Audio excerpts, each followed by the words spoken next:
बच्चों का बचपन मुस्काए, अंडा बच्चों के मन भाए, कुदरत का वरदान है। चैंपियन बनने का एक फंडा, रोज खाओ अंडा। My journey of insurance and investments began at the same time when I invested in LIC SEEP. In this fast-moving world, SEEP can balance your funds with security and growth. SEEP will take care of the ups and downs of the market and will give you fruitful results so that you enjoy the ride. And when SEEP is with you, you can soar high. LIC's unit-linked insurance plan SEEP offers savings and protection so that you can soar high in your life. LIC, हर पल आपके साथ. Our next panel is another star-studded panel. None of us can overstate the importance of content in rewriting narratives. And we have with us 4 brave women in our next panel who are doing exactly that with their cutting-edge storytelling and, of course, with their stellar acting. Great to have you on this very special India Today Women's Summit. It's been a difficult year that's gone by, but we're looking ahead to good things. And that's why this amazing fireside chat is part of the Women's Summit, which we're calling Begums of Binge. Very privileged to have with us today Srishti Behl Arya, Director of Original Films at Netflix India. Pooja Bhatt needs no introduction. Actor, director, she's now in a new series on Netflix. Prajakta Koli is a YouTuber and actor. I'm Shiv Aroor here at India Today. Welcome to all of you. Pooja, great to see you. Fantastic to see you back on air. You know, one had wondered whether it was really ever going to happen. Most people didn't even know why you sort of gave it all up in your prime and, and took to other things for, at least 2 decades, if I'm not mistaken. But I can't help this being the first question, Pooja. What made you decide to come back? I mean, you've come back with a bang with, Bombay Begums. But what made you come back? Well, when I was 17 years old and my father offered me Daddy, which ironically was a film that was produced by and released on Doordarshan, our national carrier. I didn't have any plans or grand plans at that time to become an actor. In my head, it was not assumed that just because I'm a filmmaker's daughter, I'm going to become a filmmaker or become an actor. And when he offered me that part, my initial response was to say no, because I didn't see myself that way. But the devious man that he is kind of gave me a 24-hour ultimatum. And then when I did not get back to him, told me that, okay, you don't want to do it, I'll go to Dimple Kapadia's daughter, Twinkle Khanna. And I was like, hang on. And I just kind of said to myself at that point that, if life is banging down your door, the least you can do is let life in. And I think that at 25, I produced my first film, a film called Tamanna, which won me my first national award. It was a film based on female infanticide and a true life story in that sense. I was looked down upon by a lot of people within my film fraternity. And I was told that, look, you have youth on your side. You're in the prime. Why are you giving it up and sending these conflicting signals to the industry and now saying that you want to be part of the big boys club and be a producer? Just stick to acting. And of course, that was music to my ears. And I said, now that you say I can't and shouldn't, I certainly want to do it. And I made Tamanna and I tasted blood and I made Dushman with Kajol after and I made Zakham after, which won me my second national award. But they still didn't take me seriously. And then finally, when I made Jism, which box office blockbuster in that sense, and made them serious amounts of money, is when they say, okay, now she's kind of here and we can kind of give her a certain kind of space in the room. But having said that, when you take on the mantle of producer, director, production designer, then they presume that, oh, now you've left acting behind. So I had never really given up, but I wasn't kind of looking at myself through those eyes anymore. And I think it took 21 years of living and falling and getting up and, healing and bruising and all of that to garner the life experiences that I needed to kind of put into this character called Rani. So I would say that Alamkrita, Netflix, had the capacity to see in me something that I had stopped seeing. And they came to me and ironically, my first response was thank you, but no thank you, because I was bang in the middle of the Sadak 2 schedule where I was assisting my father and life came full circle for me in that sense. Yeah. But then they came back and I said to myself again at 49 that, hey, if life is banging your door down, fling it open and just embrace life. For the second time in your life. It's very interesting what you say, Pooja. You say that Netflix saw something in you that you didn't see yourself. Srishti, that's amazing. I didn't think I'd ever see Pooja Bhatt back on air, but here she is. And she says Netflix did it. And this is actually a bigger question, because if you look at Netflix's list of shows currently and coming up, many big women-centered shows. There appears to be a pretty strong benchmark there as far as strong women-centered shows that, revolve around women. I want you to talk about that in the context of dragging Pooja Bhatt back onto the screen. We had no option to Pooja because there's a life experience and an understanding that she has. Not just about acting, but just like overall, like the nuance with which she looks at life. And we needed that for Rani, because that's a character that could have been played in any way. And we were really, really lucky that she, chose to come on Netflix, because I do believe that the narrative is changing and we have more and more women represented at different ages now, on streaming especially. And, it was a matter of time that somebody would have convinced us. So we were just lucky we got into the door first, or we banged hard enough, because, she is not an easy one to convince. If you look at her entire trajectory, all the films, the choices that she's made, especially like at a time when it was so convenient, to just be, the glamorous thing on the side. And, everybody loved how she looks. But she chose to sometimes, like even later, do things like Prithvirikani, bring out the ugly in women, bring out the dimensions in women. And that's what we need, right? Because what we would like to do at Netflix is to represent more and more lives on screen, and that means that it has to be something that is not just on screen, but also in the eyes of the makers. So we had a wonderful run last year, and which we're hoping to continue all through. We had 50% female protagonists across films and series. Yeah. And, we introduced about 8 new writers, directors, producers, women, and, also got some very beautiful stories about women and stories about them from a male perspective, which was also really, really gratifying to see. Mm-hmm. Absolutely. And since you mentioned trajectories, that's actually one of the reasons we decided to invite the three of you, because trajectories really do define your careers and your lives. You started somewhere, you've done different things, you've made those choices, and now here we are. Prajakta, that applies so much to you as well. You began as a YouTuber, wildly popular. You're an actor as well now. You've acted in a couple of shows, and I think there are more things coming your way. What's that journey been like? Because I don't mean this disrespectfully, but you're from the social media generation and you've made this big jump into acting now. What's that journey been like? Honestly, that is exactly how I thought it was going to be, that, oh my God, I'm going to move from a completely different universe into something that's so new. But if you really look at it, right now, the lines are so blurry. Yeah. Like, it's no more ki acha hum sirf filmein kar rahe hain, ya hum sirf, I just do TV, or I just do OTT, or I only do social media content. If you look at everything that our audience has exposure to when it comes to content, it's just a big pool of content. And it really doesn't matter that where you come from, where you're going, where your platform is, or where you're being showcased. Right now, the people want what they want to want. So when I first auditioned for Miss Smash, and when I got to know, okay, great, you're going to do it, in my head, I was like, okay, this is a massive jump. It's going to be very different from anything I've experienced before. There's so much I'm going to have to try. I remember one of the first thoughts I had was, oh, this is the first time I'm going to be performing a character I did not write. And that for me was very, very new. Oh, how am I going to do that? But I just feel like, it just came together so easily. I feel like the transition, whatever little it was made so easy for me, because everybody who was on set, everybody who was working on this project, everybody who I met on this new sort of mantle was very good at what they did. So that made life very easy for me when it started off. Learned a lot. And like Pooja said, I think I've tasted blood. So now I cannot stop.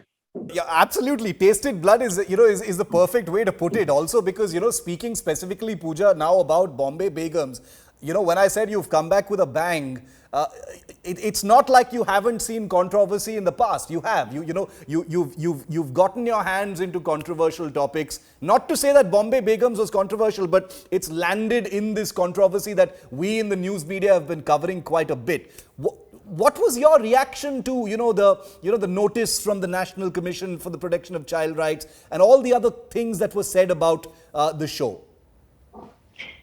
Well, I think that you hit the nail on the head.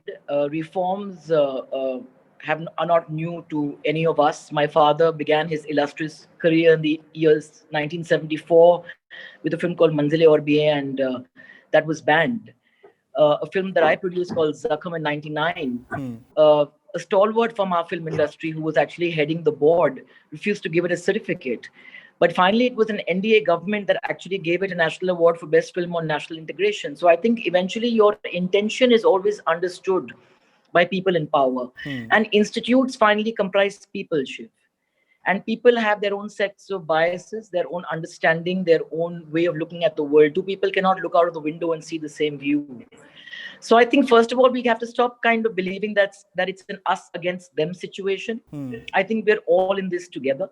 And it's important for us as filmmakers, as platforms, as people who are the decision makers, to who kind of decide what kind of content is going to go out there, to make people understand what our perspective really is. There is no greater thing than intention. And as far as Bombay Begums is concerned, A, it's a work of fiction.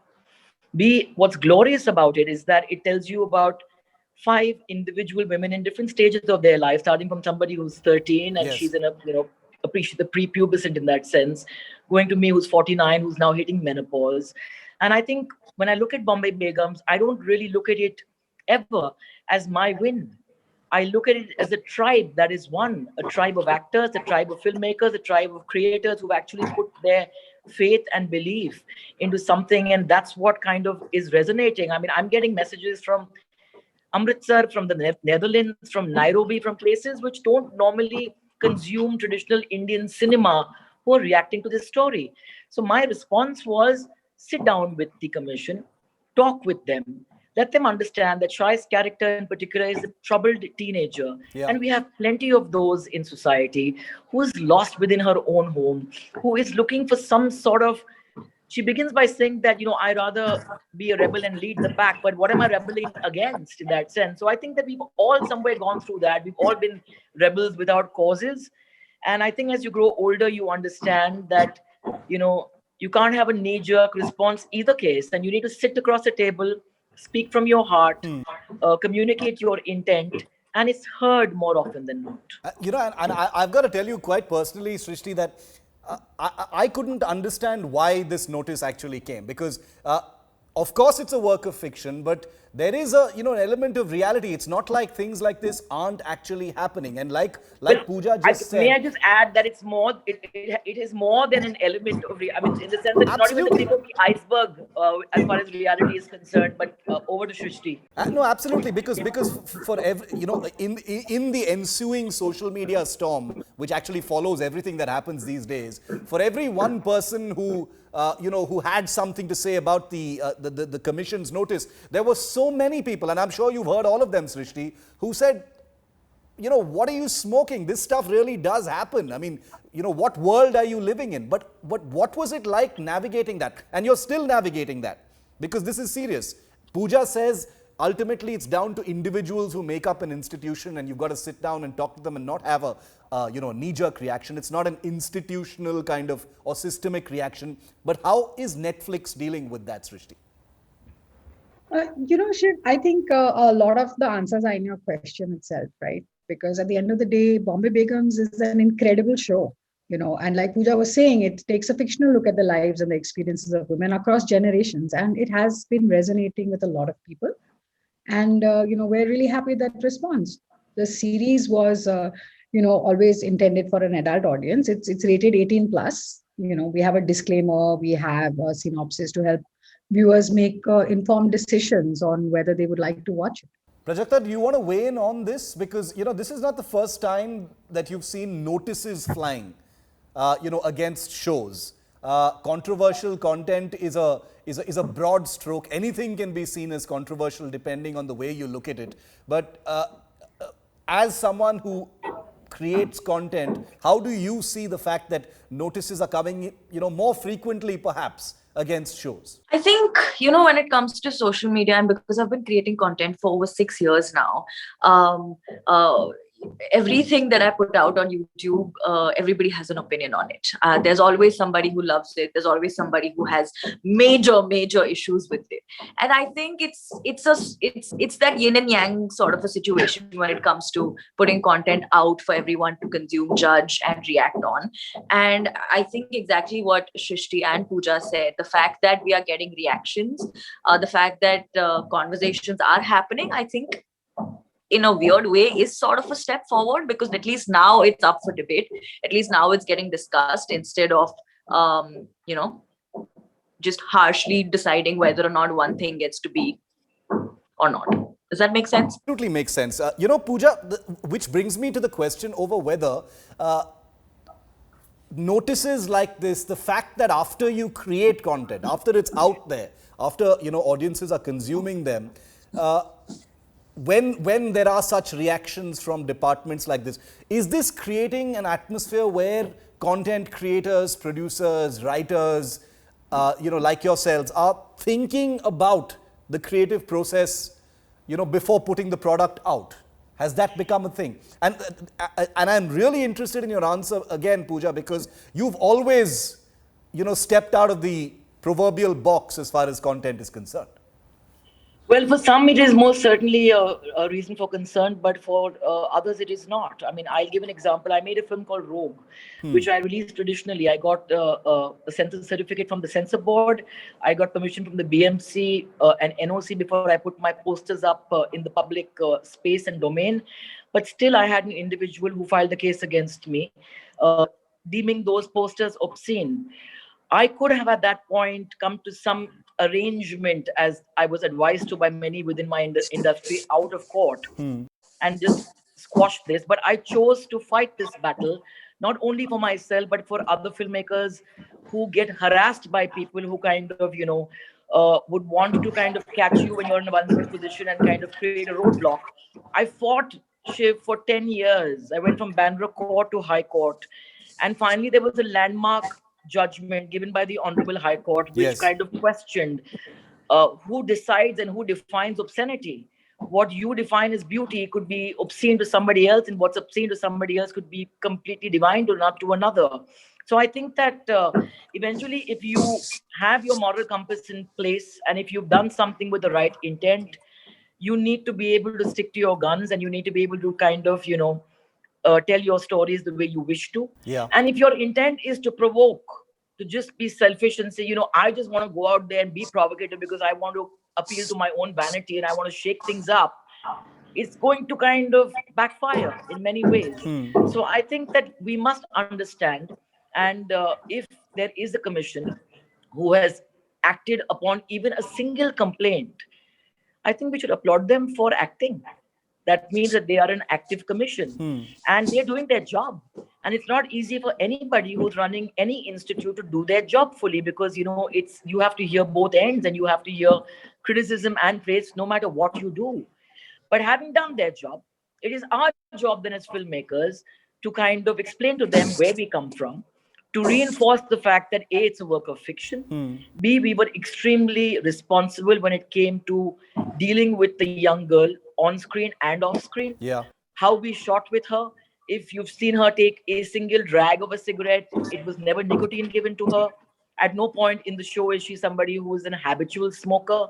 We're showing her at a stage of her life where she's prone to kind of get misled. And that is the arc of a character who actually almost dies of a drug overdose, thereby giving a very clear signal to people, young and old, that you mess with drugs, you could possibly end up dead. Yeah. It's not at any point glorifying drug usage. I think that Netflix, Alankrita, Endemol, all of us as individuals are people who are responsible about these things, and we are not going to kind of ever put something out there that's going to give a wrong signal. So you need to take things in your stride, and you can't allow all of this to kind of, misdirect you from what your job as an artist and a creator is to tell stories. You cannot decide for me how I must kind of view the world. And I think that eventually the magic of OTT platforms, beyond the fact that now we can actually reach an audience that we had no access to earlier, that we had to woo to come into the cinema halls, is that there's a multitude of women, there's a multitude of stories. Yeah. And to be able to kind of, say that we want to take them all and kind of streamline them into one narrative and one story is like trying to take a glass and fill the ocean in that glass. It's really not possible. Oh, incredible. I'm going to pick up on one of the things you just mentioned in a moment, but I want to finish this round with Srishti and Prajakta first. Srishti, since you represent Netflix, how difficult is the navigation process? Pooja says it's ultimately you have to take these things in your stride. You have to have a conversation. You've got to treat commissions and departments as a collection of individuals, and more often than not, they do understand once you have a conversation. When it's down to, companies like yours, how difficult is that process? Putting out content is putting out a piece of your heart every time. Yeah. And even though we rely completely on our creators to stay as authentic as they can to the story, there is a lot of emotional investment in us as well. So the hard work and the thought process behind it is always trying to stay true to the world that it is. Sometimes we make some mistakes. Sometimes we get some things right. But I think what really makes me immensely happy to be part of an organization like Netflix is that we always learn from what we do and we move on. We've been here doing original Indian content for only about 3 years. And, so we're very new here. And every single launch teaches us something. And that's pretty much how we take it.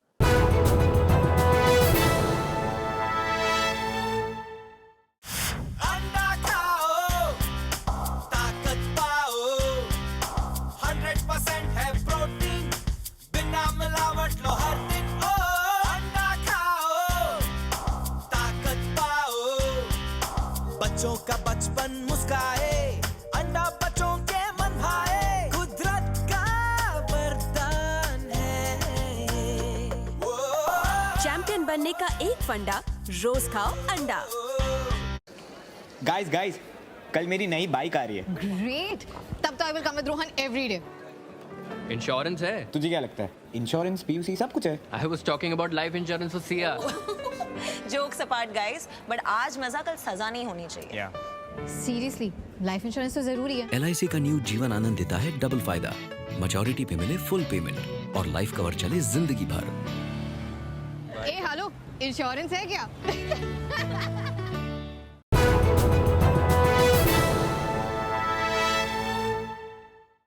Prajakta, since you said that the lines are blurred, and I completely agree with you in all the things that you're doing, tell us a little bit about your process, because of this aura of possible reaction out there that can, stretch beyond just social media judgments and rude comments on YouTube, which I'm sure you have a lot of.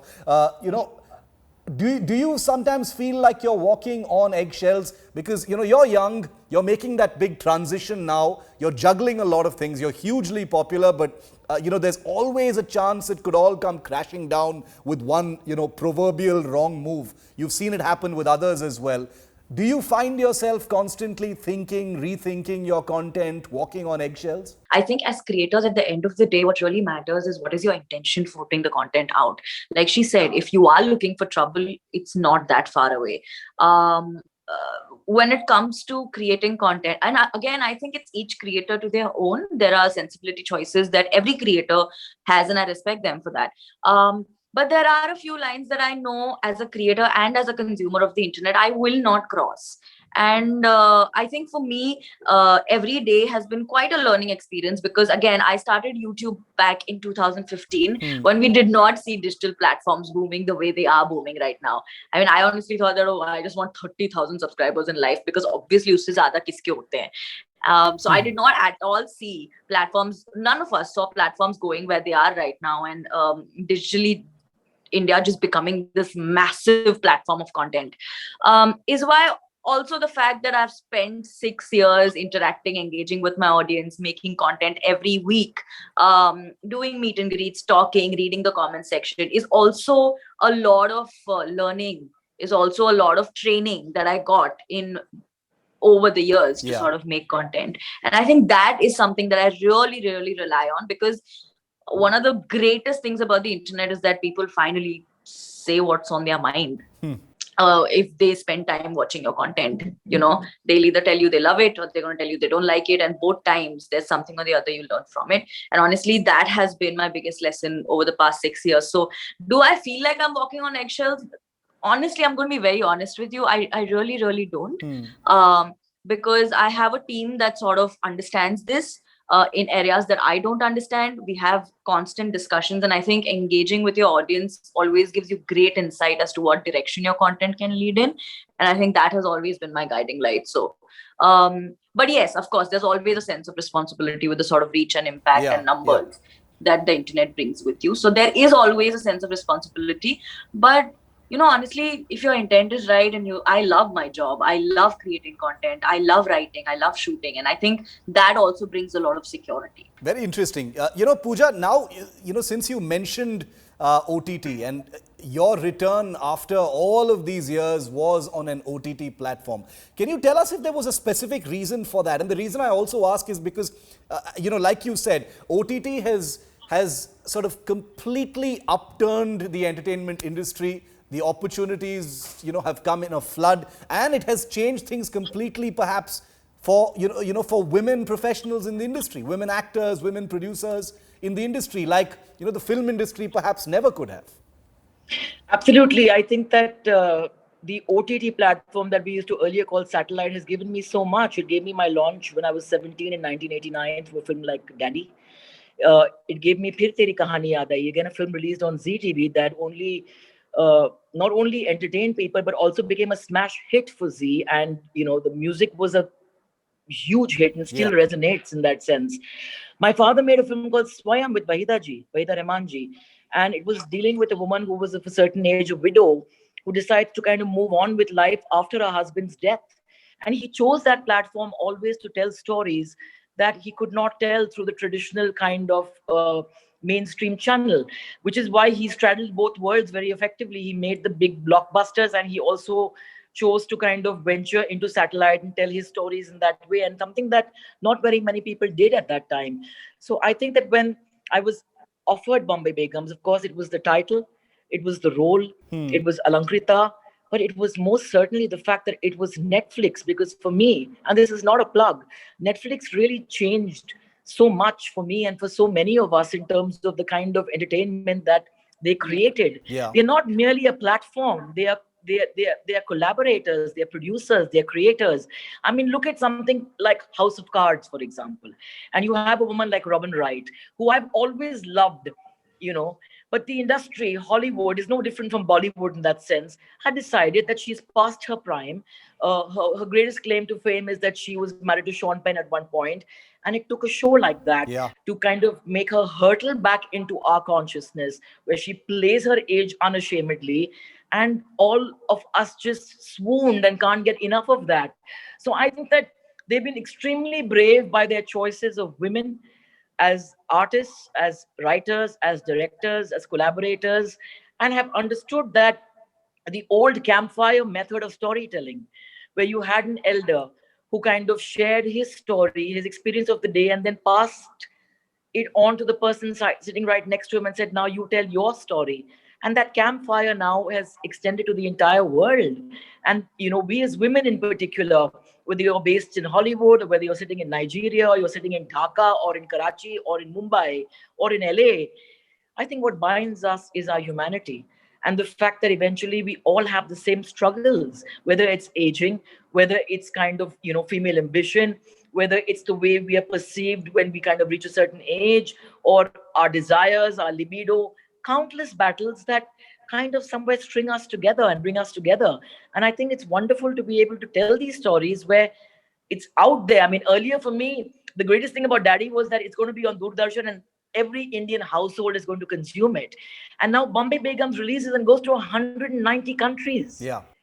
how quick can your, work that you, like Srishti said, you put your heart on a plate and you put it out there, and it's kind of reaching people globally. I mean, it's miraculous. Pooja, another question for you.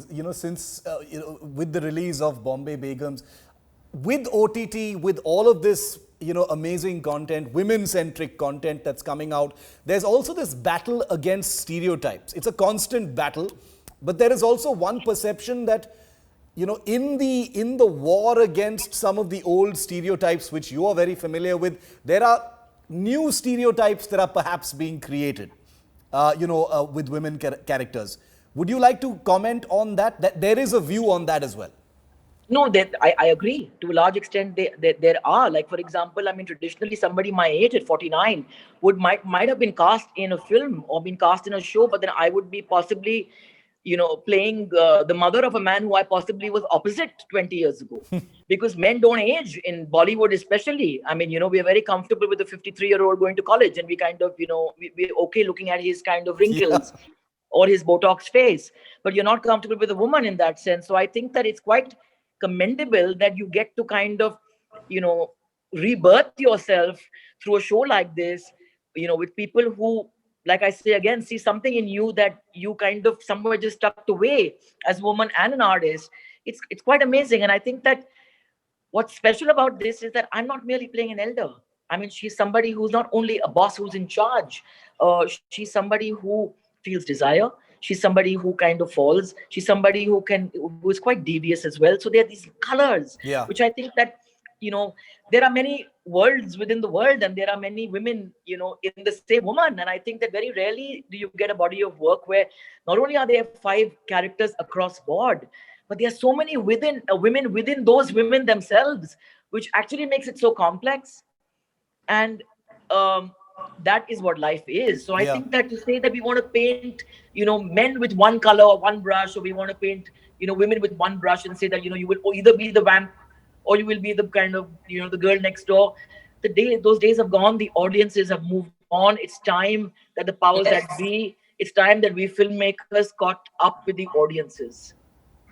Prajakta, I see you nodding vigorously. You and Srishti, actually. Prajakta, you want to add to that, the war against these stereotypes?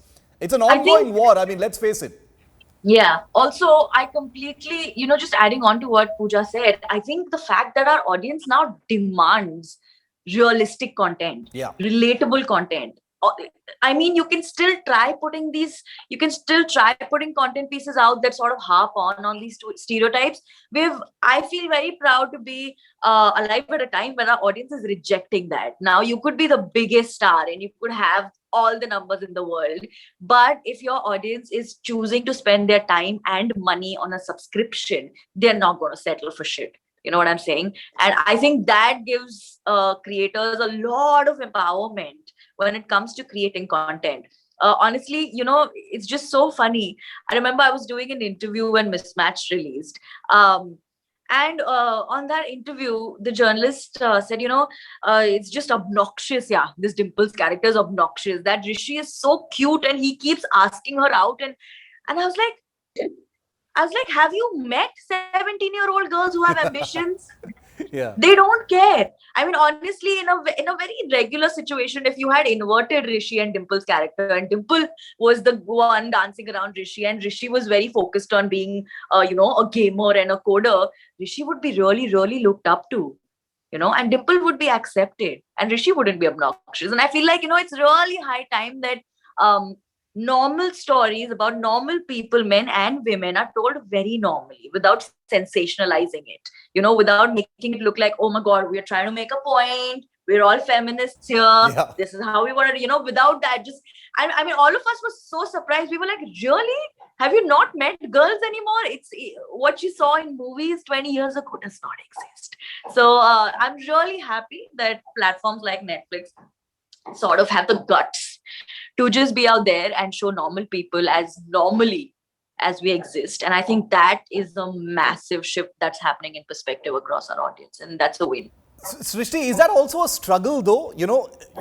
In the effort to portray all these different colors and layers, are there, is it sometimes a struggle to ensure that new tropes, new stereotypes aren't being created of female characters?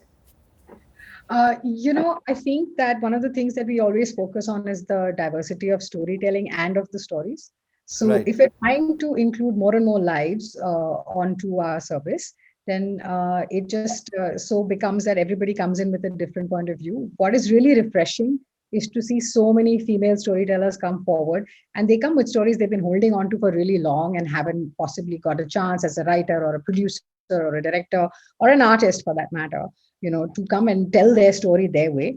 So it is a lot about creative excellence. It's about, letting people express themselves, and people are different from each other. So I think it's been quite gratifying to see the kind of material that comes in. And, we as a service believe in consumer choice at all times. So we try to ensure that the stories are told in their best form for what they are meant to be. And one of my favorite things about Netflix has always been that your Netflix is not my Netflix. Correct. And Yeah. the choice Yeah. that it brings us.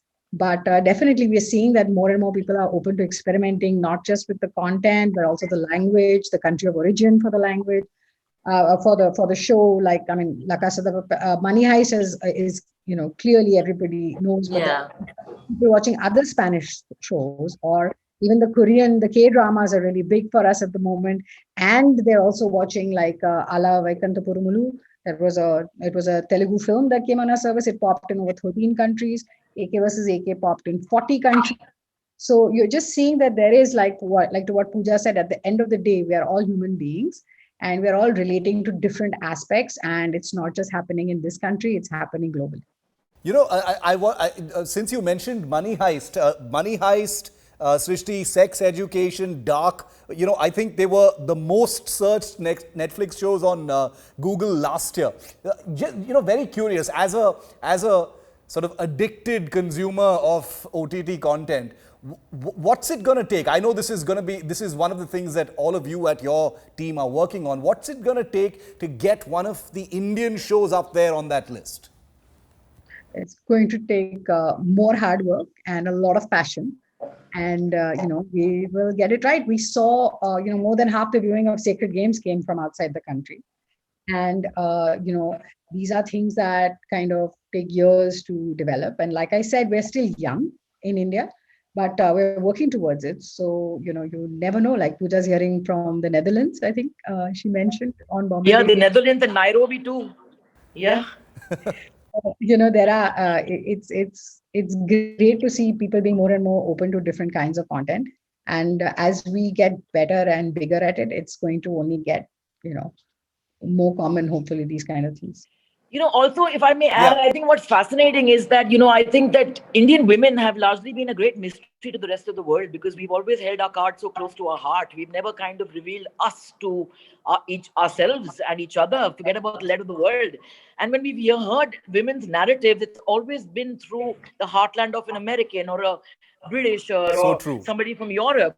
So I think that there is a genuine interest that the world has about what makes a woman in this part of the world really tick.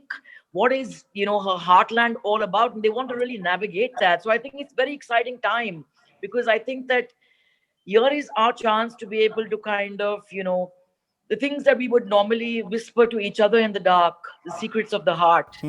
Now we have the chance to be able to kind of reveal that on platforms. And when I say revelation of truth is not to be able to shock somebody. It's important. Honesty is important because you free yourself from fear. When you it's for me, when I could look in the mirror at 49 on the sets of Bombay Begums and say, hey, I'm 49, I'm not 19 anymore. I'm not that girl in Dil Hai Ke Manta Nahi. Yeah. And I have my set of fine lines and wrinkles, and I'm going to exalt in that. Then the audience feels an intimacy and they can connect with the fact that they too, have aged, and here's somebody who's comfortable with her aging. So I think that honesty is meant to be a tool to be able to free us from things that we were meant to lock away. And I think these are exciting times, especially for Indian women, because I think the world has not even touched or kind of scratched the surface with regard to our heartland. And now here is the chance to be able to go out there and share all of that with the world. That's an incredible thought, because with all these shows coming up, Srishti, like House of Cards is a truly international show. A large part of the viewership for shows like Sacred Games came from outside India. Are we already or headed towards a zone or a time when Indian shows will be watched everywhere? They don't need to only be watched by Indians. They are watched everywhere, Shiv, And not just by Indians. I know, but well, we don't really take any details beyond just your card number and your name. So we don't track it like that. But the truth be told, that if you see something pop somewhere, it's highly likely that the local people over there would be in a position, and we have now the tool of the top 10 that shows up in various countries. Yes. And so you can see that, and that can't be driven. I believe that it would be driven by more than just the Indians in other countries. But like we see a great fandom in say Latin American countries for our content as well. So I guess there's some identification. But this is the world is our stage finally. We are a land of storytellers. India is where some of the greatest stories have come out of, and we're very good, and it's time for us to be there on that world stage. Pooja, since you've tasted blood once again, I think all your fans, I'm also, very curious. Are you going to sort of recede into the shadows once again and not be on screen for many years? Or have you tasted enough blood that you're going to stick around and do some more? Well, I'm hungry for season 2 of Bombay Begums, and I can't wait to go out there and revel in being Rani all over again. So make it true, Shiv. I think that it's finally the people who consume it who are going to decide whether we come back with the season 2. But I think that this is an exciting stage of my life. I'm very grateful and truly full of gratitude and humbled by the kind of genuine warmth and kindness coming my way from women across board. Yeah. And I think to be able to play yourself and not kind of, play up to a fantasy that somebody might have had about you when you were 19 only, and kind of be so paranoid about the passage of time showing on your face, is truly liberating for a woman, especially for one who has been a teen icon in that sense. And, you don't want your icons to age because you don't want your memories to age, but reality tells you something else. So I think that for me, personally, it's liberating. And which is why when you yourself get liberated, that's communicated to people who kind of consume your stuff. And I think that it's an exciting time. Life has given me the chance to rebirth myself. So from Doordarshan to Netflix, it's that box. I call it the kind of medium of intimacy, and it's allowed me to kind of enter people's hearts. And I'd be a damn fool if I choose, an exile out of choice. I think that this is an exciting time to be 49. It's an exciting time to be an actor, and it's an exciting time to be in the movies or in shows. So I ain't going anywhere. Quick. That's really good to hear. Prajakta, you haven't been on Doordarshan, at least not as far as I know, but Pooja has, and she's gone all the way from Doordarshan, everything in between, and landed up now on Netflix. Would you agree? I mean, there's no disagreeing that this is the most exciting time to make the kind of transition that you have. It is 100%. I'm very grateful for the fact that the things worked out the way that they did for me.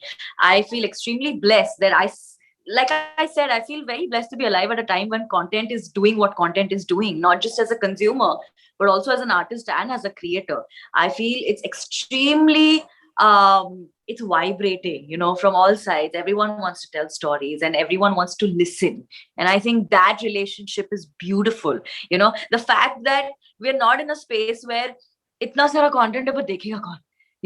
There is the fact that people are spoiled for choice is our power as creators. I mean, nobody is just watching one episode anymore. Nobody is just watching one movie and that's it. You know what I'm saying? They have the choice of watching 7 movies simultaneously on all their devices and be okay with that. And I feel like that the fact that there's an audience for everything you put out, every piece of content, is just a beautiful time to be. And I think I honestly believe that this can peak the way that it has only in a country like ours, because we are such different people. Every 10 kilometers, you'll meet a bunch of people who do not identify with anything you identify with. True. And it's a vast country with a lot of people, and a bunch of them have internet on their phones, which works great. So, yay to us. couldn't possibly have put it better. I mean, I don't think there can be a country like ours to, be this kind of wishing well of content and stories that are just waiting to be told. My final question to all of you, because this is the India Today Women's Summit. Pooja, starting with you, a woman or women? I'm guessing it's not woman, it's women who've created impact in your life. Tell us about them. Well, I think it started with my mother, who taught me to say thank you and taught me what gratitude actually means.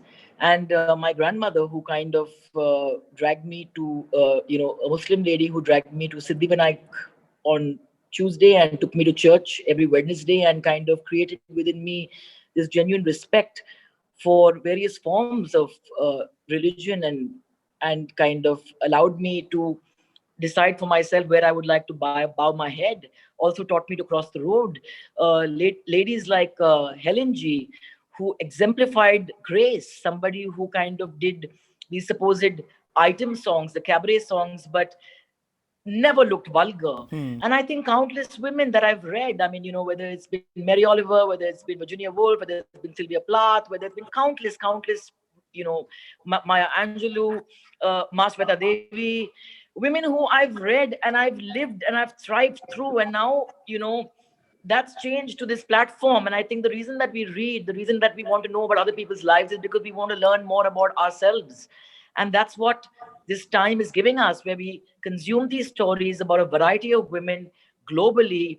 And, some of them are dark and some of them are positive and some of them are in between and all of it perhaps. And we learn from that and we share and we grow with those people. And I think that's the magic. Srishti, women who've created impact in your life? How can you ask anybody to go after Pooja's answer? Yeah. I was just thinking. You should give her the final word on everything. But,